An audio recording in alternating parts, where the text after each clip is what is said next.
सिद्धार्थनगर जिले में हुई पहली बारिश ने नहरों के रखरखाव विभाग की पोल खोल कर रख दी है। जिले में बासी तहसील के डडवार दुबे गांव के पास से निकली सरयू नहर ने पहली बारिश में ही बांध को काट दिया, जिसके चलते नहर के पानी से सैकड़ों बीघे खेतों के साथ ही कई गांव जलमग्न हो गए।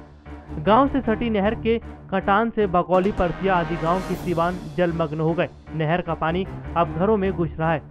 सिंचाई विभाग को जानकारी देने के बाद इसका कोई असर नहीं दिखाई दिया। बात करने पर अधिकारी ने अपना पल्ला झाड़ लिया। ऐसा लगता है कि किसी की कोई जिम्मेदारी नहीं है। अगर विभाग समय से सचेत हो जाता तो शायद किसानों की यह तबाही नहीं होती।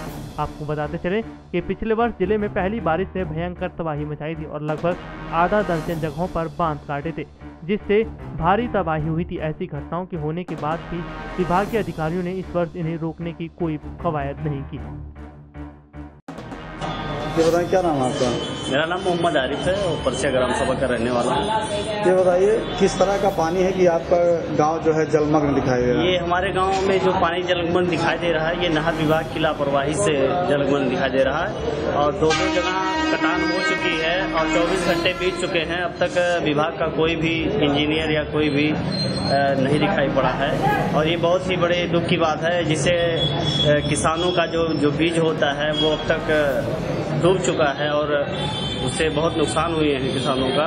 और यही स्थिति रहा तो आने वाले समय में कुछ ही दिनों में जो उसके रुपाई होती है वो भी नहीं हो पाएगी, जिससे किसानों का सैकड़ों बीघा जो हो गया है। अभी बासी तहसील में डडवार दुबे में एक बांध कटा है, तो इसमें क्या कहेंगे आप? नहीं, बासी के सरयू नहर में पहली ही बरसात में जिस तरह से डडवार दुबे के पास वो नहर कट गई और जिसके नाते काफी गांव जलमग्न हो गए हैं, काफी बड़ी एरिया में सीवान भी जलमग्न हो गया है। एक तरफ प्रदेश के मुख्यमंत्री ने साफ साफ कहा था सिंचाई विभाग के अधिकारियों को कि कोई पैसे की कमी नहीं होगी और बाढ़ से कहीं भी बंधे कटने नहीं चाहिए, लेकिन इसके बावजूद सिंचाई मंत्री ने खुद आकर के गोरखपुर समीक्षा किया था।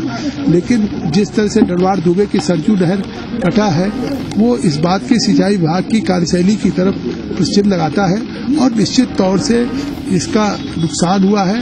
उन जो लोग इसके जिम्मेदार अधिकारी हैं इस नहर के कटने के, उनके खिलाफ कठोर कार्रवाई होनी चाहिए।